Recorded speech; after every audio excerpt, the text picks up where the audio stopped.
Over the years, we've told you about World War II fighter pilot and original member of the South Dakota Air National Guard. Well, tonight, we are sad to report Claude Hone has died. Kettleland News previously reported a friend confirmed the 99-year-old veteran died Tuesday night. He's leaving behind a long legacy in the area he called home. Kettleland's Brady Mallory shows you some of his highlights and how he'll be tied to younger generations for years to come. Brady? Up until recently, Hone was as spry as ever. However, earlier this summer, his daughter told us he fell and hit his head. The community is grieving for the loss of such an influential person, but he lives on through how he gave to others, especially the ones in which he saw a glimpse of himself.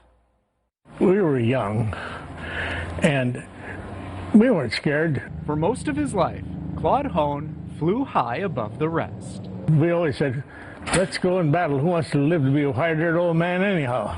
So even in the winter of his life, Hone always had a spring in his step. He was the first licensed realtor in South Dakota and a decorated World War II Marine fighter pilot. About 2 weeks ago, motorcycles guided him to a VIP event at the South Dakota Air National Guard ahead of the Sioux Falls Air Show. What an amazing gentleman. Hone accomplished a lot and was tremendously successful. It wasn't always that way. Actually, there was something he sadly never got to do.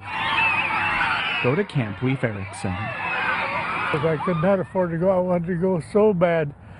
But back in those days, my folks could not afford to send me.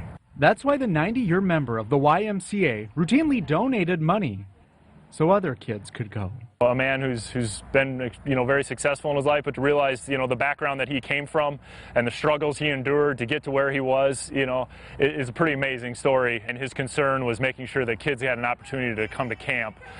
Just speaks volumes about what a great person he is. 92 years. Hone made a significant donation to fix the camp after spring storms damaged it.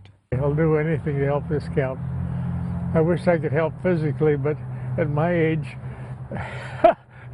I keep going, but I can't do the manual work anymore. I can't go out and lift those icebergs.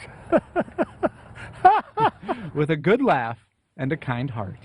The fact that Hone stayed so grounded is the reason he'll always fly high above the rest. In the morning, I get up.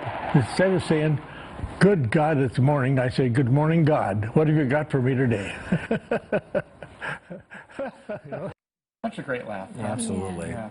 Well, we had so many stories with Claude, it was really tough to choose which clips of him to feature. So to see those stories in their entirety, you can go to kettleland.com. He was one of the first veterans I interviewed on the very first honor flight. Yeah, it was enjoyable. So is the YMCA doing anything to honor his memory? Yeah, I asked Murphy that, and he said that the board members met today, and they are trying to come up with a way to make sure he remains a part of Camp Leif Erikson. All right. Cool. Thanks, Brady.